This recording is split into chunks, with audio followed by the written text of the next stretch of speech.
really excited now to introduce the political debate.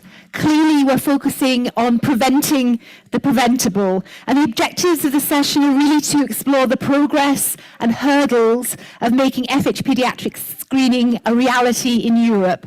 Can recent EU developments stimulate positive change at national level?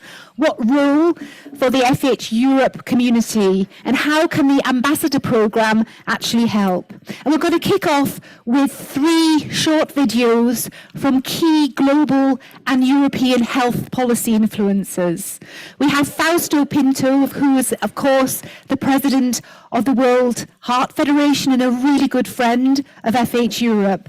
We have Maria Carvalho, who is a member of the European Parliament in the European Parliament in Brussels, and she's also the vice chair of the European Parliament Heart Group, which is the major group in the European Parliament of MEPs, powerful politicians advocating for cardiovascular health. And we have Ricardo Baptista Leite, who is a Portuguese national politician, but also crucially the founder and first president of Unite, a global platform of policymakers fighting for global public health. So we'll spend the next few minutes listening to them. They couldn't join us personally, but they've all done a very interesting video. And then we'll go into a panel debate with 5 panelists who are in the room and 1 who would join us online. So, Spelle, if I could ask you to kick off with the videos, that would be wonderful. Thank you.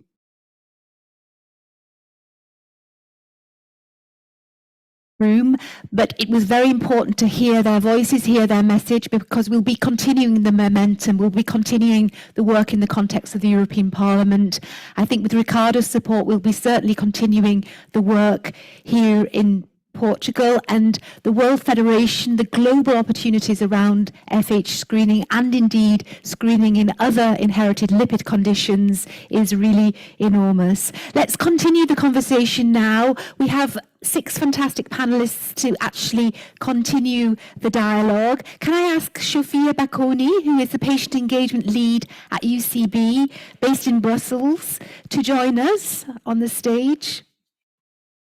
And Mafalda, Professor Bourbon, again, who we met earlier, of course.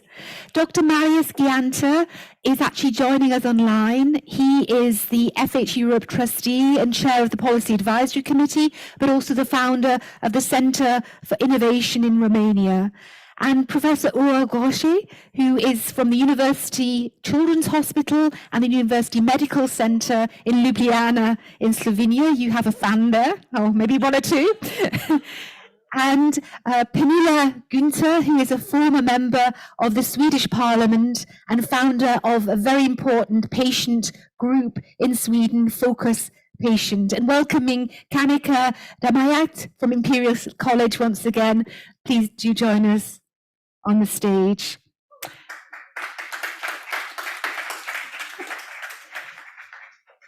So a very, very warm welcome to you all. I was happy to stand. Okay, luxury. So I wanted first of all to go to you, Ura, as a really central player in the FH Europe's campaign for FH paediatric screening. Can you perhaps talk us through the journey of the last couple of years? How did it start, and what's your assessment of how it's going? Thanks very much for the invitation and the opportunity to speak here.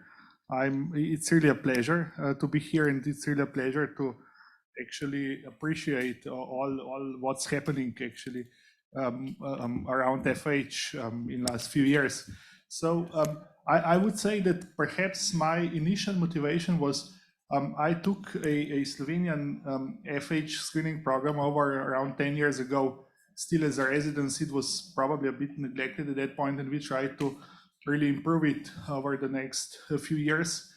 But I always, as I started to go around the FH related meeting, there were always this beginning, like over 90% people are not diagnosed, but there is like need to early treatment and so on.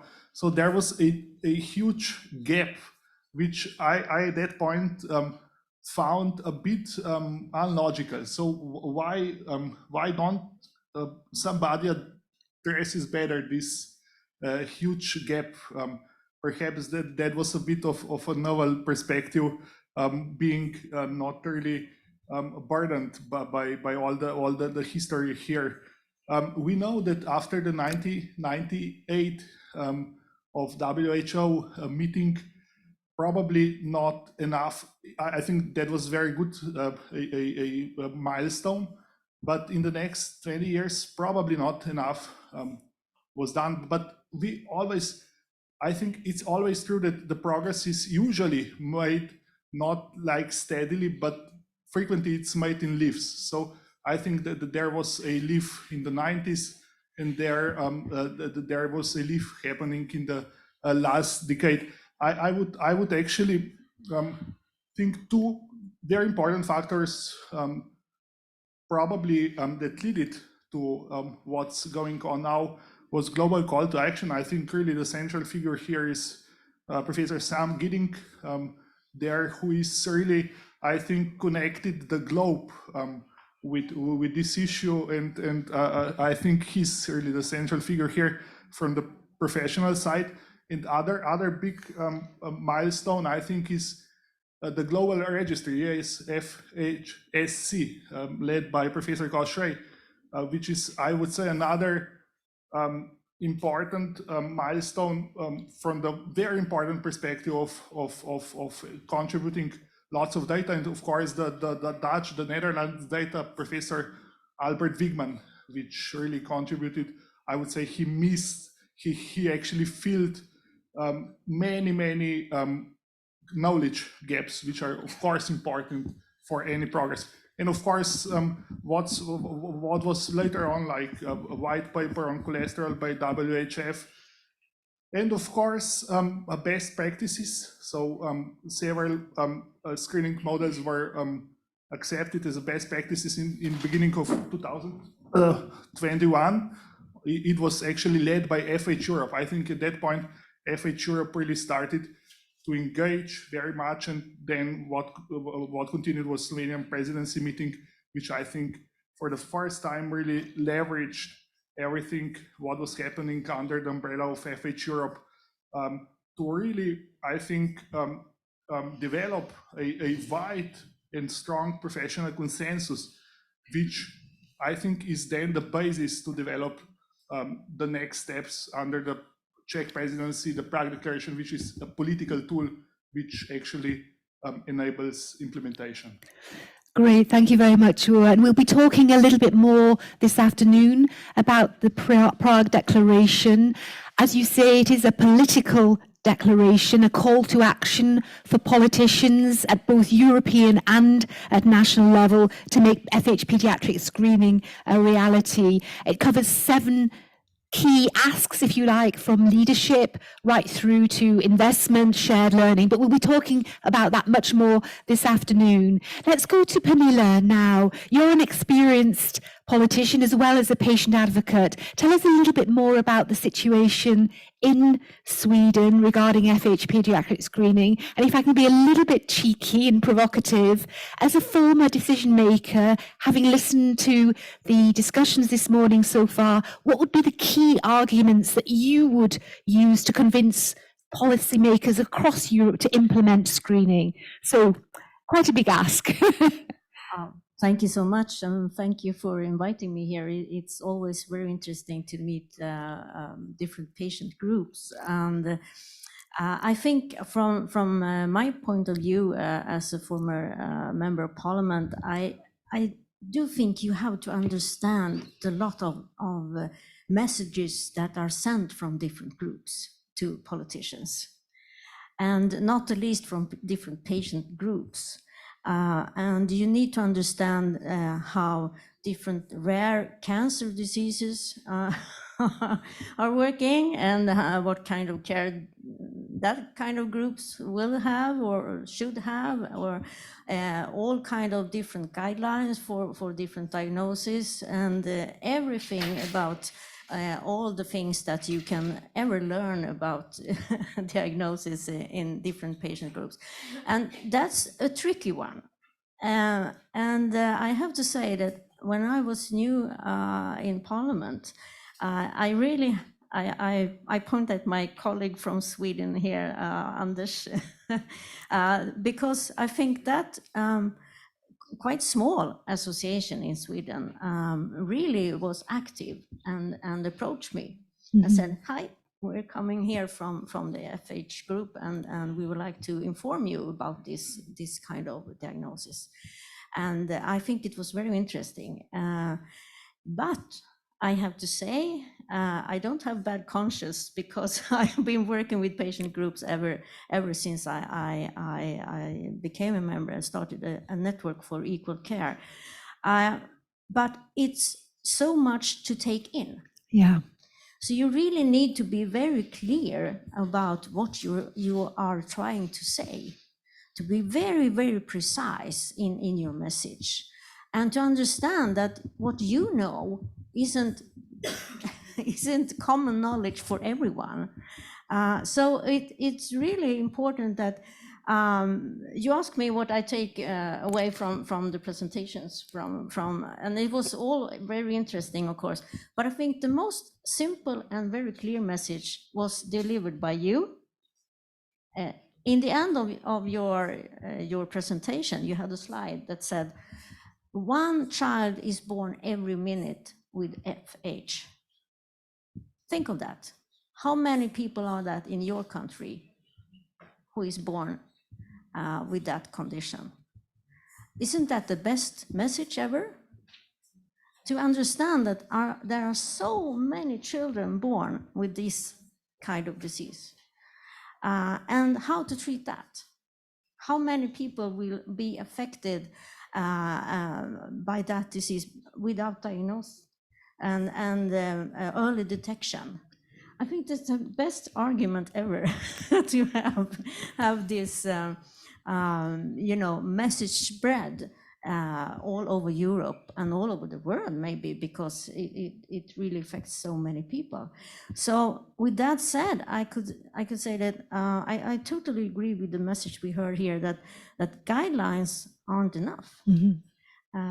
But guidelines are very important to be a sort of base to really lean on and to use. And I think that the primary care, we were talking about that this morning, that the primary care doctors, they should know everything, and they should really know everything about every patient. And we blame them sometimes, they are not efficient enough to do this early detection of everything. But I also understand the big burden they have, to know every kind of symptoms and really to detect what kind of disease is this. So I think it's the same with politicians. Yeah.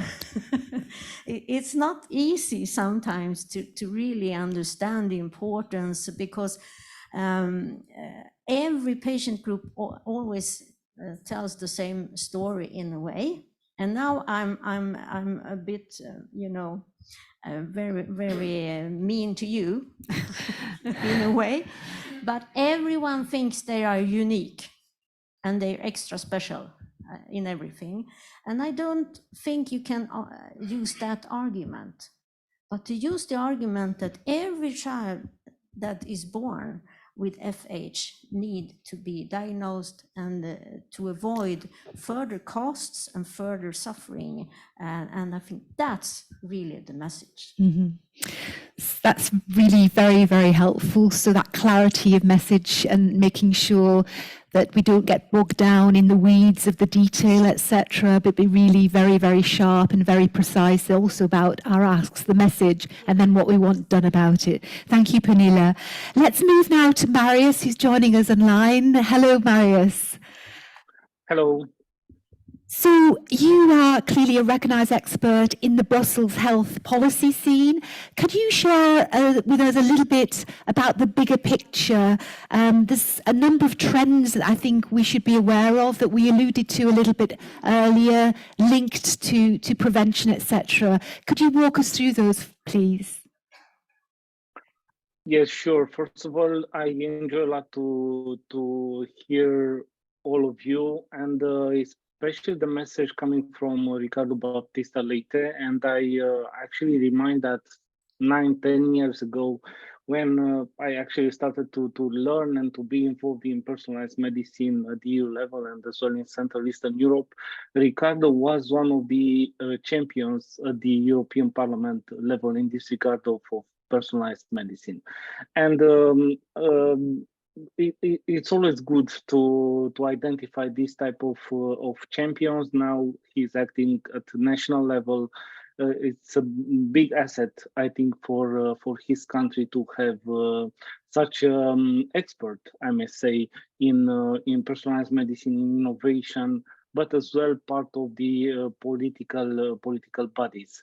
You asked me about the trends, and I think I will actually focus on two mega trends. One is the genomics. We are clearly living in the genomic era. There are discussions about the 200 euro genome, of course. And I think in this regard, FH is the best example on how the genetics and genomics could be used for the benefit of citizens and for the benefit of cardiovascular patients. The second trend, or the other trend, is related to data and technology, and there are a lot of discussion and a lot of noise around this topic, and I would like to not to contribute to the noise, but to make or to put things maybe in a clear perspective, speaking about European health data space, that it's supposed to be in place in all member states before January 25. And why is so important? The main idea of this regulation is that each of us is the owner of his own health data, and this having the ownership, having the being in the position to decide at what moment and to whom you can share your health data. This will, I think, change the way medical practice will be done as well. Will change the health system design, and I think will pave the way somehow to a new model for delivering health, who could be the personalized prevention. The personalized prevention is actually the way we will be able to use all this data, clinical data, so genomics data, in order to be more precise when it comes to primary, secondary, or tertiary prevention. But in order to move and to take all the advantages to reach the potential of personalized prevention, we actually need to find different ways to work with the citizen, to have a citizen-centric approach. And I'm very happy to mention the 5 missions of the European Commission put forward, one on cancer. But what is really important is that all these missions are actually built around the citizen needs, around the societal needs. And I think this is a key message. The mega trends are important, but we have to use the trends and the opportunities, the data and the technologies in order to tackle the needs of the individuals. The problem with the majority of the startups, just to give you one example, they fail because they are not connected with the real needs of the citizen and patient. That's why it's so important to have this conversation, this forum of patients and citizens on FH in order to have a better understanding of the needs. Yeah. Just one final thoughts from my side, because I spoke a lot about innovation and living in Central Eastern Europe, we are always concerned about the inequalities. What we have seen so far is that actually each innovation that is coming into the market actually increase the inequalities between East and West, between North and South. So we should find ways to implement this innovation in order to close this inequalities gap. Great, thank you very much, Marius. As ever, you've covered a lot of ground and also helped to connect the dots. Obviously, genomics, data, the citizens' agenda, and indeed been able to communicate and reach the citizen, and innovation being driven by societal needs, not other potential needs. Kanika, I'd love you to continue to think about some of the issues around responsible health data sharing, particularly in the context of FH pediatric screening. What do you see as the role of data in terms of not just implementation, but in terms of the long term with regard to country comparison, regional comparison, and so on? Yeah, great questions. Thank you.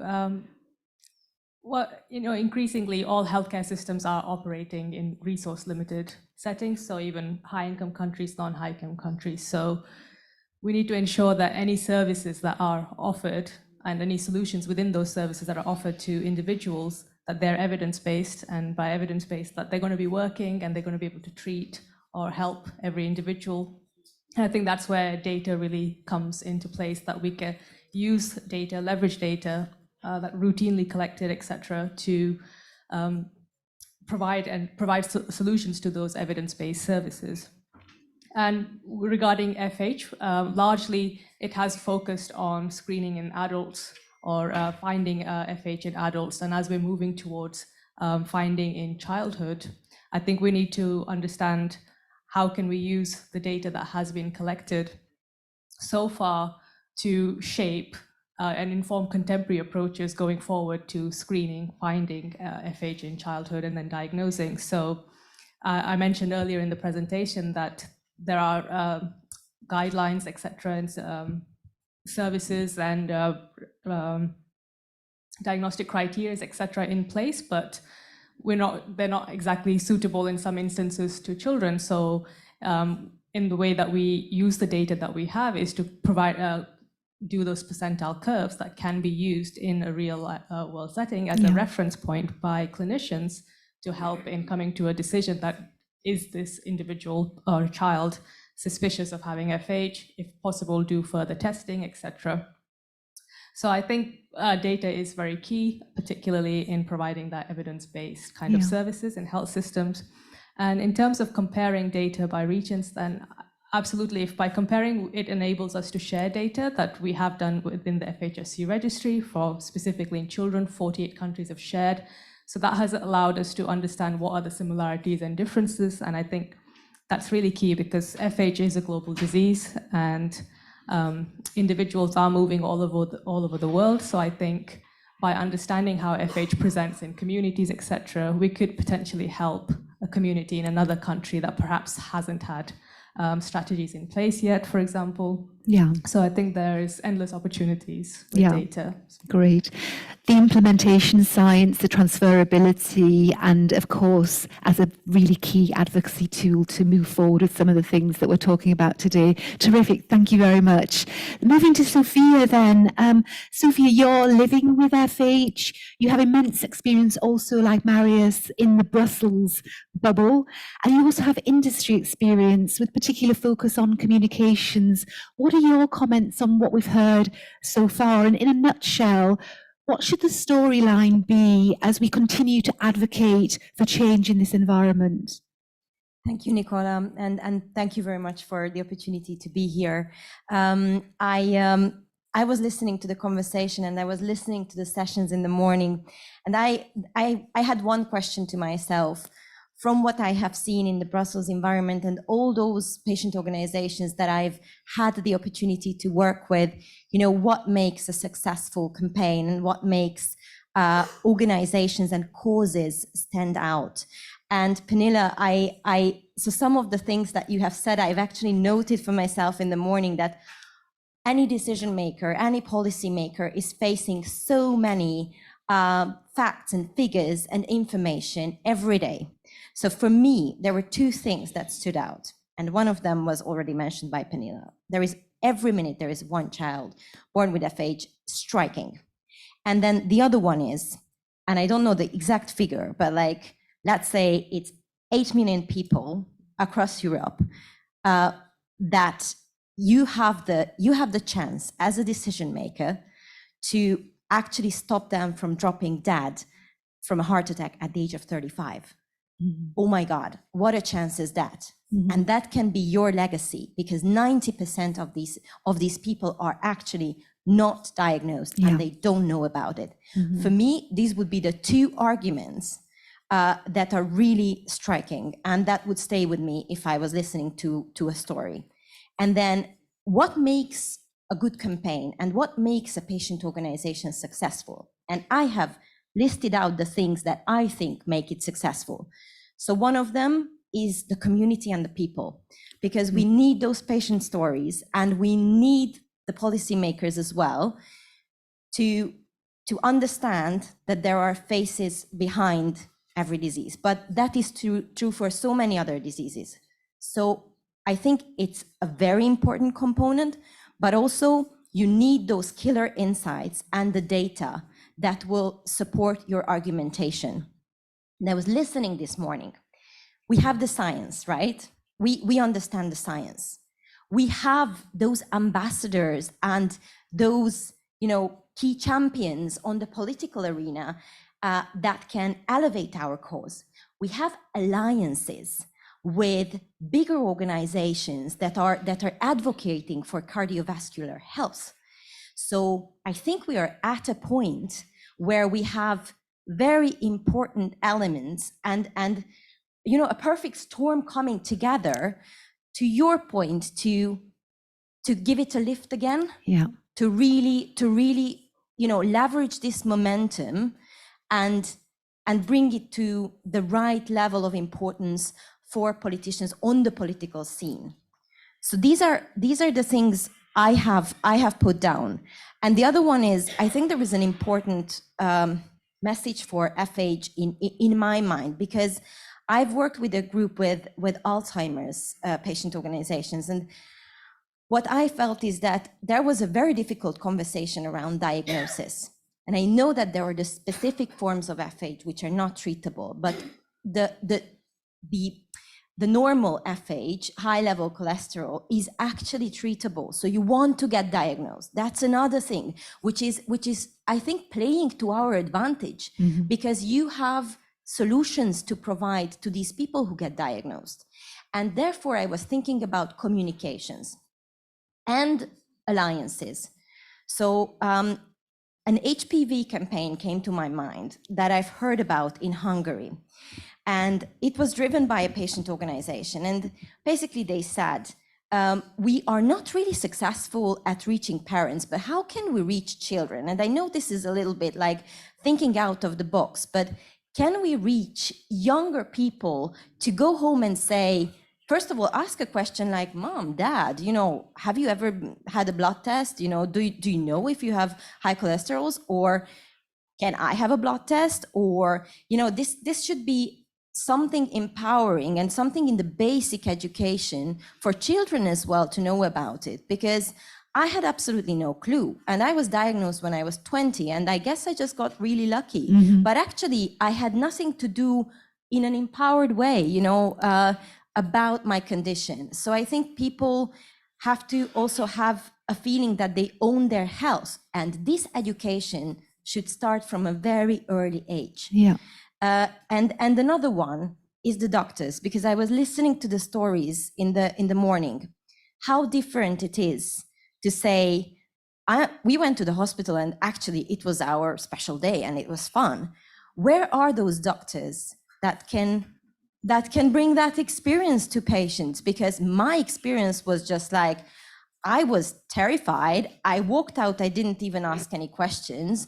The doctor made a little joke about how this is not my fault. And, if I would have been eating only really bad stuff, morning, evening, lunch, being 20 years old, I cannot have that high of a cholesterol level just because of what I ate. So, this was like, to a certain extent, he was trying to be reassuring, but that was the conversation I had. And then I just walked out with like my head exploding. Yeah. So, yeah, Sure. Lots and lots Sorry, and lots. it's just, Yeah. I think it's, if I can just expand on what we have heard, and yeah, what do you need for a successful patient organization, Magda as well, and the community. So if I build on just what we have heard, these are the elements I would add. So where is the education for the children? Where is the education for the doctors? And this is also something which we could build on moving ahead. Terrific. Very, very clear messages around awareness, education, empowerment, but also I think you've given us a very, very nice framework to work this afternoon in the workshops as we unpack how to move forward on the campaigns and some of your thoughts, tips and ideas. Really fantastic. So coming back to Portugal then, Mafalda, you've heard a lot. You've heard from Ricardo, pretty unequivocal on the importance of FH pediatric screening here. It's your second husband. So tell us more about what you think. Where should it be moving to? Yes, thanks, Nicola. Yeah, I must say first that I'm very proud of my politicians, but now I have to stalk them because, talking is easy. And now to implement what they said, it's going to be much harder, but Ricardo said that we should move on. And so I will do that with Ricardo, and he will help me. Oh, okay, great, because I really need all the help I can have. I actually would like to, we just talked about clinicians. I would love to have Albert Wigman in Portugal. There's some clinicians that do make a difference, and we all know Bert, and he's actually wonderful. But in Portugal, we have a good network of pediatricians. So, and maybe we can have 50 Albert Wigmans, who knows? They are very dedicated. I must say that the pediatric specialty, the medical specialty, is the one that more cares about cholesterol in Portugal. And I think we have something that other countries that don't have, is that this huge network of pediatricians, because we have to think that if we start screening for cholesterol in children, we are going to find FH children, but we're going to find children with other lipid disorders as well. And people and children that don't have a lipid disorder, just maybe they are because they are eating badly, because that happens. And it's increasing, the number of children with high LDL just to environmental causes, it's increasing a lot, as obesity, as we know. So this network of clinicians is going to be very, very important, because when you do the screening, you have to have pediatricians behind to be able to counsel all these kind of children that we're going to identify, not only the FH. The FH actually is going to be the easiest one to counsel and treat, because we have guidelines, experience, everything. But the other children with high cholesterol that we don't know why they have it is going to be more difficult. But I think for Portugal, we are in a good position. We have the political support, and some will. Of course, we have to chase them. We have a good network. We have we're going to have. The only thing that we don't have still, it's good patients, like patient stories like we heard here today. I think it would be important to get that for Portugal with Portuguese faces. And I'm going to use all of yours until I have the Portuguese ones, if you allow me, because you were great this morning. And I think that's make a difference, to see the faces of the people, showing that they are people. They deserve everything that other people deserve.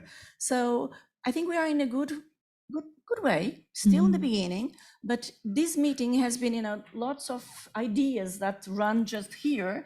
Sophia, I loved all your ideas. I'm going to try to write them on paper so I don't forget them.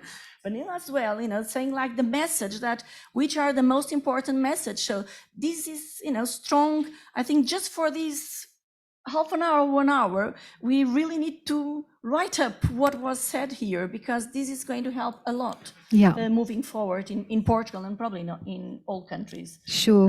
represented here. Yeah, so you have a lot of allies, obviously pediatricians. You need to energize, for want of a better expression, the political movement. But I think you have a great friend in court with Ricardo. Let's turn it over to you, the audience. Do you have any thoughts, questions, reflections, suggestions from what you've heard so far?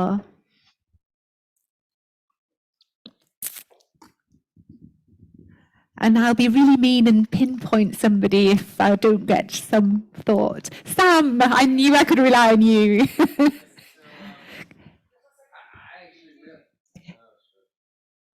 If you could keep it brief, Sam, because time's not on our side. Thanks. It's not? Uh-oh. Yeah. Boy, I was going to talk for 30 minutes. Really? These all are great presentations, so I just want to make a couple quick points. First, I think, Pernilla, what you said about messaging is great, and I think that the two messages, born every minute, children deserve to know. I think I had a long career in anti-tobacco advocacy, and then when they came down to key messages like about indoor air, that really took it off. And so I think that's just, I can't tell you how important a contribution crystallizing that down was. But the other thing that strikes me is resource poor, right? Well, I think actually what Marius has told us is where the money is in genomics and IT data. Like, people are spending fortunes, billions and trillions on this stuff, right? So that's where the money is.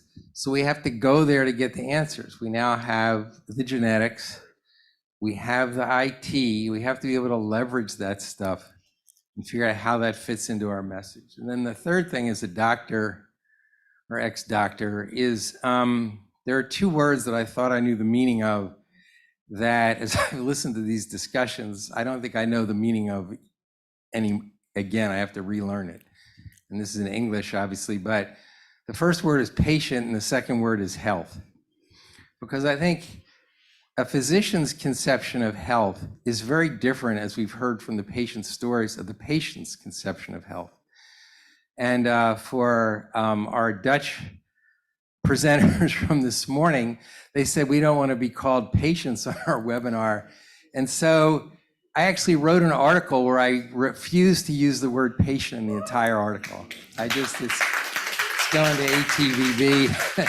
And it was a tough one because it was about homozygous FH. So, but then we also had a great patient story about wanting to be a patient where there were treatment. So, but I think also all our patients have talked about wanting to be healthy. And so I think doctors got to get away from their knowledge of the definition of health and understand what their patients mean by health. And I think if we can do that, then I think it'll be easier for us to talk to them and also get the patients to buy into prevention. Yeah. So those are my thoughts. Terrific. And I think that again goes back to some of the discussions around patient and citizen empowerment and this patient doctor or medical professional patient citizen user perspective as well. There's a lot to think about there. Thank you very much, Sam. Any other comments, questions?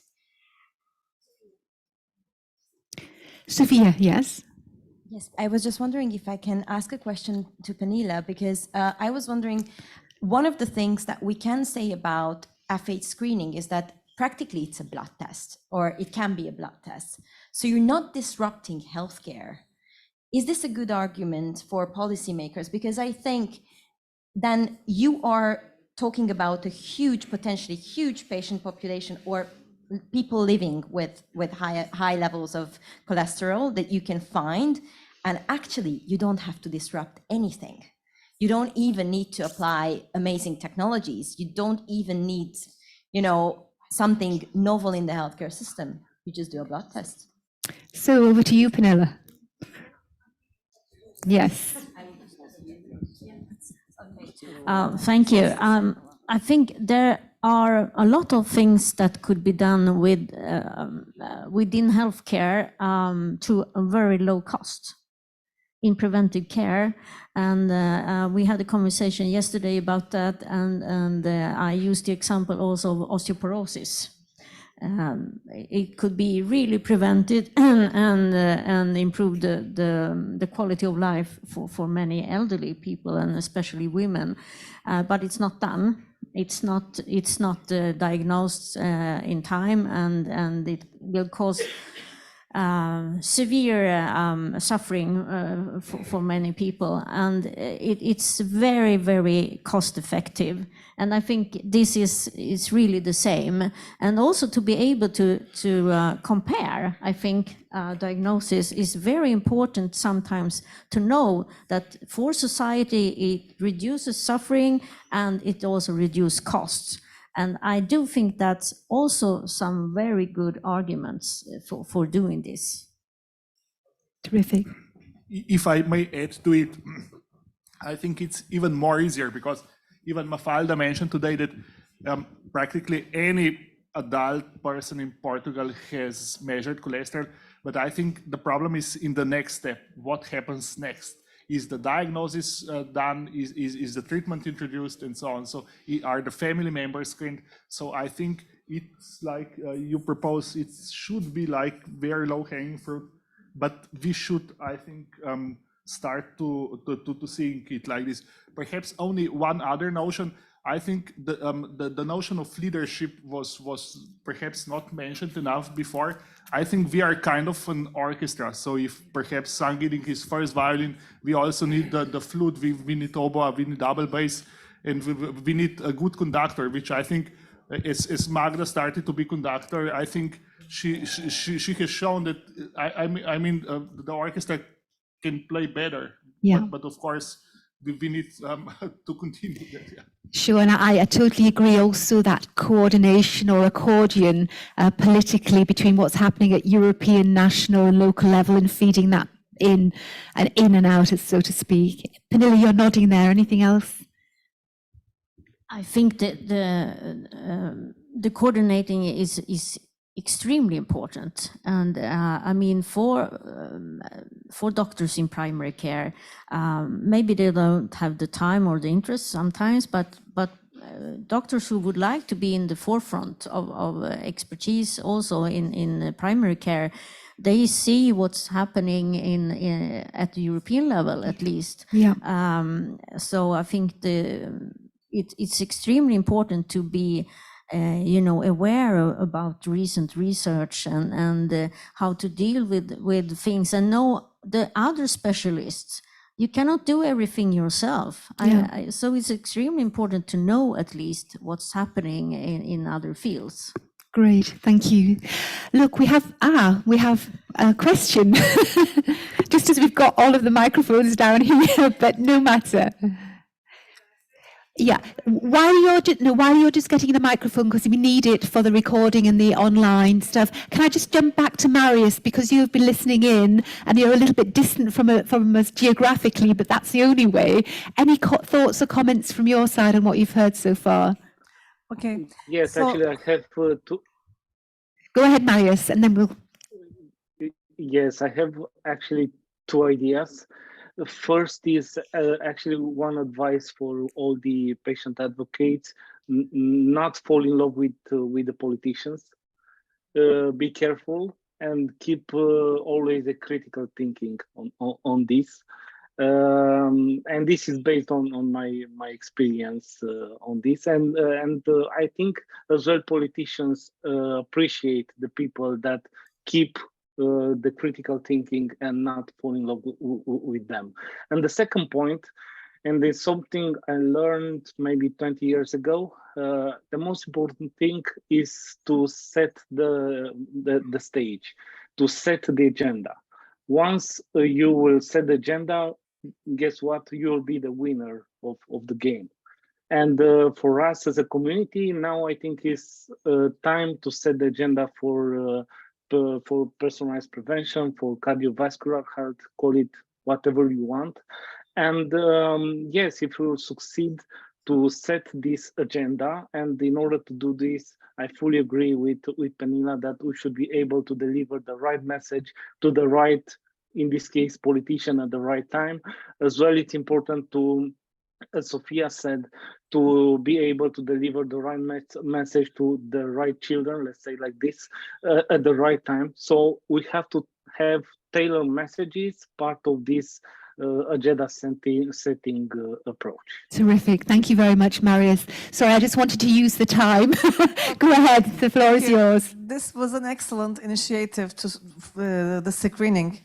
But the next step will not be that easy, I think, because there's still an important gap between the diagnosis of the patients, the children, and the initiation of the treatment. So it will not be easy to convince, to persuade the families, as we are physicians, to put these children on treatment. So FH Europe could give a great backup to us with educational programs of the children that are found to have FH, and to make them to be grown up with the treatment. For homozygous FH children, it's okay. They will receive the treatment. But for heterozygous FH children, it will not be that easy to convince their families to put them on a treatment, especially if they are totally asymptomatic. Okay, Yeah. thank you. Thank you very much. I think I just wanted to comment a little bit, and I'm supposed to stand apparently. So I would like to recognize an amazing panel, everyone, because we have so many different perspectives. This is what our community needs to move the needle.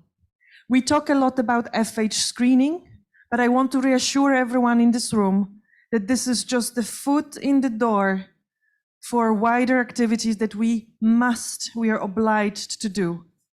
So this is to reassure other people who live with other conditions. And that's the same for Elevate Lp(a) and FCS. We are learning and we're getting experience. I know, Nicola, that's why I'm not even looking at you. Every single time we say FH Europe must. Ladies and gentlemen, we are FH Europe. We must. And we need to find more Albert Wigmans, and we need to find more Indies and Christians and JPs and Jills and more of those wonderful people to help us. But that's our job back in the countries, your job there as well. And one thing, we heard the word, Sam, Professor Gidding was saying, I tried not to use the word patient. You know, some of you probably know how sensitive I am about the word patient. I personally don't like using the word patient because a lot of people, if they're given the right opportunity, if they're identified and treated, they should never ever get to the stage of treatment. That doesn't mean that there are people who are not patients. There are some people, and this should not discourage us from thinking about some of us as patients. It's not that. But at the same time, if we do our job well, we will never have FH disease. FH is not a disease. FH is a cardiovascular risk factor. So is Lp(a). Yeah? Those are not diseases. Disease happens when they are not identified and not treated. Sorry, Nicola, I know you told me off for... No. That's absolutely. I think that was highly complimentary in every sense. JP, you wanted to come in. Yes, we're going to stretch it a little bit because I think we're having an important conversation. Thank you. One of the points I'd like to make as being a patient, we talk a lot about the physiological impacts, but actually, in some ways, there comes a point in time where that actually becomes your normal and you get used to all of that stuff. But there's actually another side to it, and I think it's a question for the panel as well. I think as we go through this and we move towards not being treated as patients and it's cardiovascular health rather than cardiovascular disease. The mental burden of carrying this and you know, we've had some good examples. I think people can relate to just how mentally challenging this can be at times. And actually, we're pretty resilient people. You learn to be pretty resilient with this stuff. But actually the mental well-being piece, and when Marius talks about mega trends and we look at the consequences of COVID and what we've learned about the mental load associated with these sorts of things. Is that another mega trend and political aspect that we could be addressing that would cause us to be more proactive rather than reactive and maybe hit another hot button? Yeah, that's a great question, and I would love to. Thank you. You're the only one today.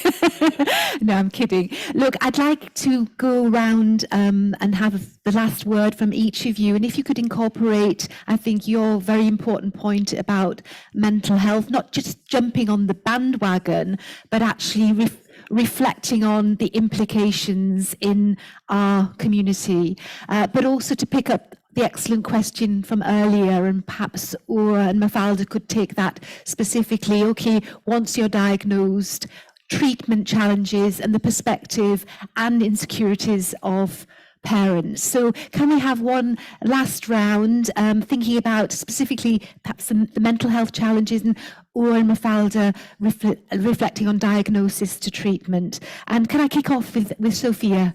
And if you could be brief, because people are waiting for their lunch, but are also very interested. Is it okay? Perfect, Okay, yeah. Perfect. So just one little challenge. I would like to admit that there's a psychological burden to this. And I know that I've tried to put that behind me and not to think about it for years and years. And for me, it was refreshing to call myself a patient. And this is how I've joined the activities of FH Europe, because I dared to face it and call myself a patient. There is a risk not calling ourselves patients. And the risk is what I have been doing for years, that I was on the treatment.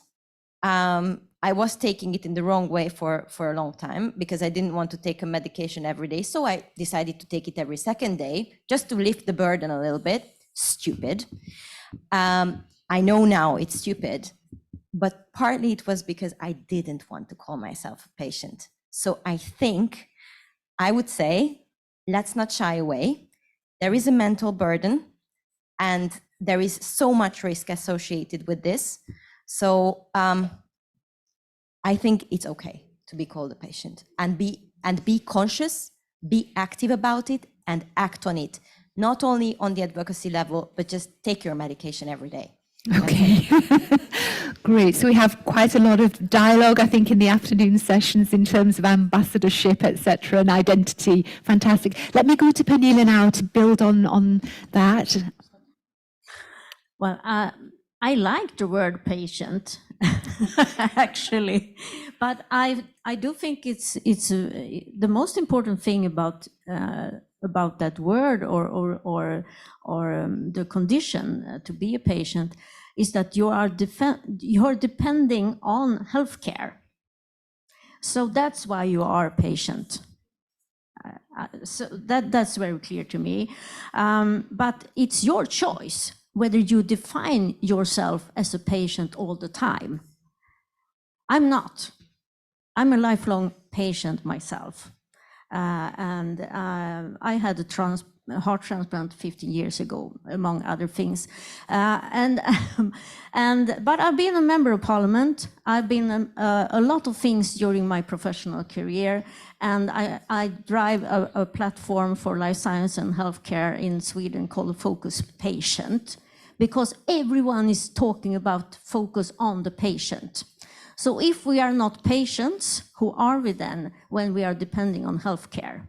So it's your choice whether you define yourself as a patient or if you are something else. I'm also a grandmother, and a very proud one, of course. So I think talking about mental health also, because you have a physical condition, it's very important to include that, because we are, as a person, it's so important not to forget the mental condition or the status of health, also depending on that, because you're not feeling well every day if you're a lifelong patient. So it's part of your life.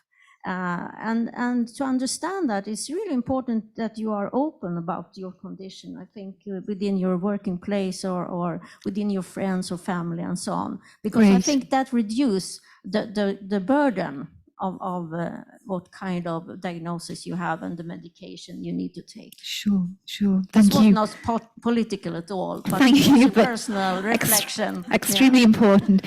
Can we go to you, kind of get just a few last reflections very briefly Sure, on yeah. whatever topic you wish? I'll do both very quickly. I guess, yeah, mental health, very important because from a research perspective, we're just looking at the hard data, but there are individuals living with this in between their monthly or 6 monthly visits. So, and we know that from science that actually mental health can contribute to increasing cholesterol and other factors. So I think we definitely, as clinicians, would need to factor that in perhaps and see how that can be considered in the overall holistic care, because that's what healthcare is moving towards, or public health. And regarding the earlier question mentioned about diagnosis, I think I would just like to, I didn't mention it during the presentation, but alongside the clinicians advocating for regular taking of their medications and all the therapies, I think also we need it from the clinician perspective, because something that we're coming to understand is that there is little apprehension as well from the clinician side to treat appropriately, especially in childhood. So I think we need to understand those concerns as well and how to overcome those barriers. Thank you. Great.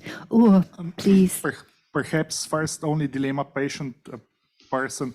I think same person could be in some situations person and in other situations patient. So I don't think it's like I usually like to call like people with FH, but I can realize that in some other situations these are also could be patients with FH.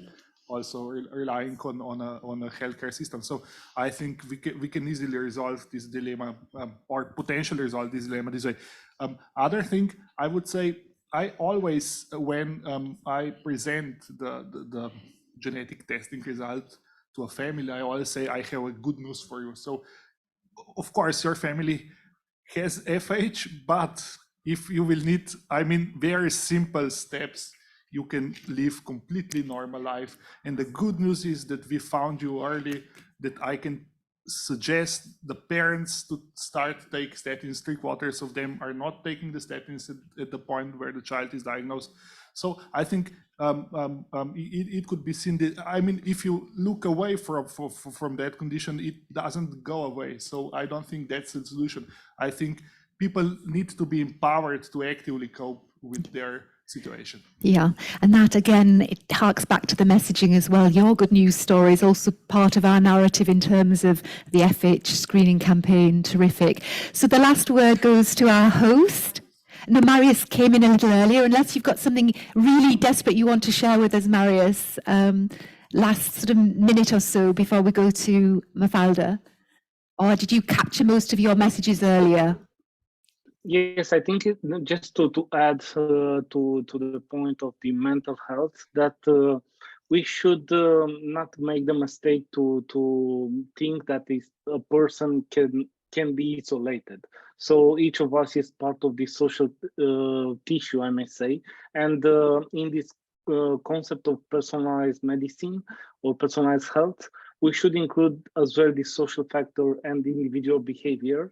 And my last point related to this, of course, we have for many years the right to health for each of us. It's a right, but I think it's not enough anymore. And we should start working to actually to put forward the idea of the right to personal health and care. Mm-hmm.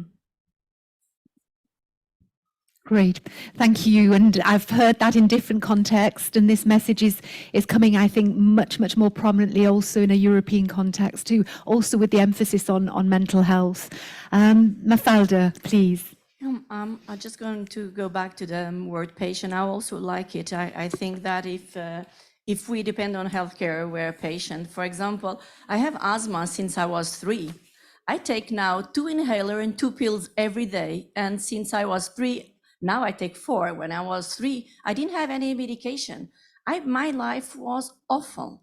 awful. I could not, take out of the sofa if I had a asthma crisis. And the companies developed these wonderful drugs, and now I have a perfectly normal life. But I know my limitations, and I think that's what is here on FH as well, and other lipid disorders. We need to know the diagnosis is very important. We need to know our limitations, and then live accordingly. And and we cannot let the word patient define us. It's something that we are, but it doesn't define us. But we are patients. And many of us here, maybe you don't have FH, you have something else like me, and you have to take drugs, and maybe your life is much better. And I can tell you that mine is much, much, much better with the drugs that I take. And I would, if I don't have my drugs, I would be very bad these days. So you have all that for FH, and so many different, and we have more in pipelines. So it's you have a condition, I have a condition, other people have a condition, but we have treatment. It's completely different. So that's on the patient side. On the treatment of the FH children, what I hear, I'm not a clinician, but I work with this huge network, like I told you, and what they tell me is like, if you have a genetic diagnosis, the parents are much more cooperative and they want to treat children. So that's another strength of the genetic diagnosis, because they know it's family related, the risks, they know probably they have a father or grandfather with the heart disease, and so it's much better. So I think that's a strength towards the genetic diagnosis. It also helps to put treatment in treatment. Terrific. Great. Thank you very much, Mafalda. And to finish up, we've got a really positive message from one of the people who've joined us online, saying it's been a really informative, great panel with lots of ideas, lots of inspiration. And I hope you all agree. And I'd like you to join me in giving the panel a big round of applause. And also Marius joining us online. We're not so far from our lunch. However, what we'll do before lunch is actually have a group photo, and we'll do that outside. And Spella, just help me. Everybody should be going out there, and there'll be somebody to sort of arrange us aesthetically, and then we'll be able to have a break for lunch. We've gone over time slightly, so I would suggest that we come back into this room at 1:55. And I'm looking at Magda to get her approval. So back in this room at 1:55 for a short plenary before we go into the breakout groups for some workshops. So bon appetit, everybody. And don't forget to join in the photograph before we eat. Thank you. And food will be outside.